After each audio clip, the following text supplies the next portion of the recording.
Hai murid-murid, selamat datang ke EduCity. Saya Cikgu Sina. Pembelajaran kita hari ini ialah Matematik Tingkatan 1 Bab 1.2a, Menambah dan Menolak Integer. Jom sama-sama belajar.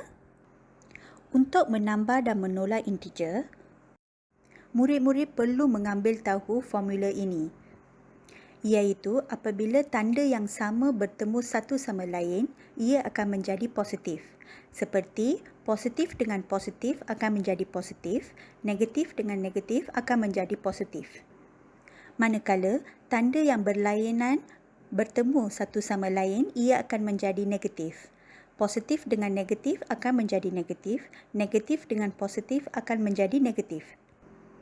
Okey, sekarang kita tengok contoh nombor 1. Soalannya ialah 8 tambah positif 3. Di sini murid boleh lihat tanda yang bertemu adalah positif dengan positif. Di mana seperti diketahui, positif dengan positif akan menjadi positif.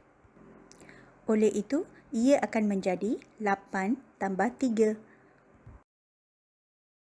Dan jawapannya 11.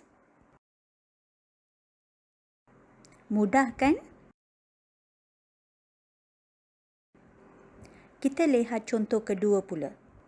Soalannya 5 tambah negatif 2.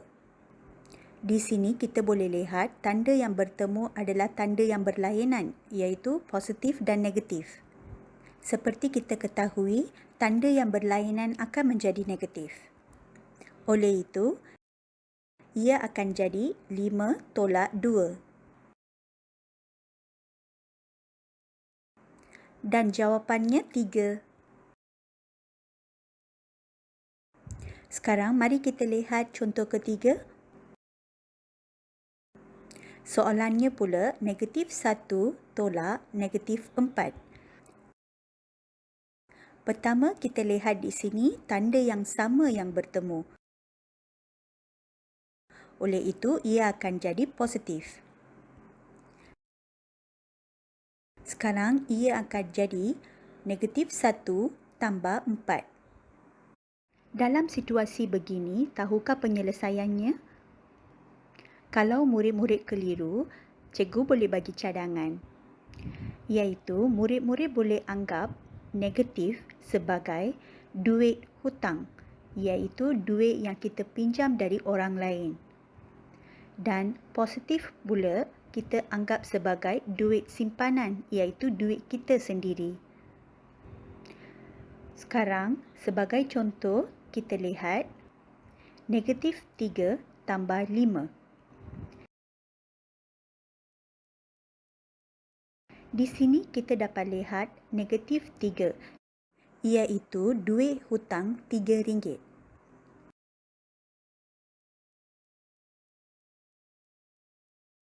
Dan positif 5 pula adalah duit simpanan kita RM5. Sekarang, kita pulangkan duit hutang kita RM3. Sekarang, bakinya ialah duit simpanan RM2. Oleh itu, positif 2.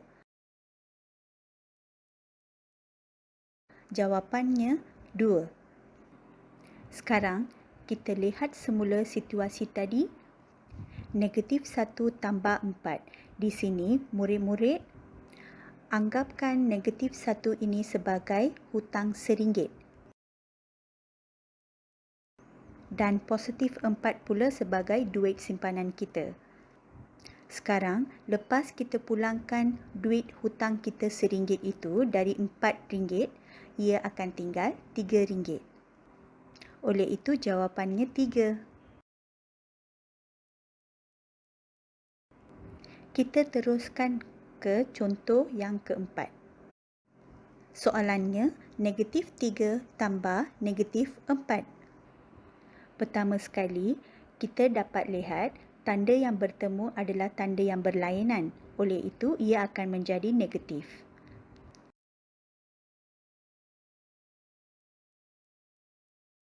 Sekarang kita tulis sebagai negatif 3 tolak 4. Di sini, negatif 3 adalah hutang kita sebanyak RM3. Campur hutang lagi RM4. Jumlahnya akan menjadi hutang RM7. Oleh itu, jawapannya negatif 7.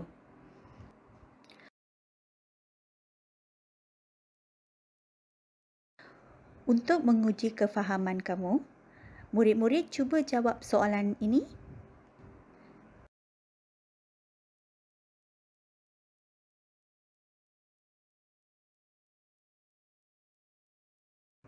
Dan jawapannya pula seperti berikut.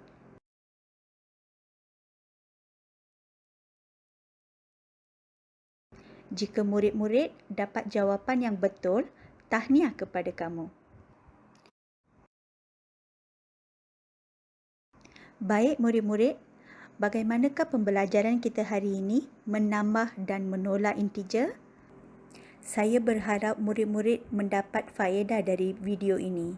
Sila subscribe ke channel saya EduCity dan like video ini. Murid-murid juga boleh memberi pendapat dan cadangan di ruang komen.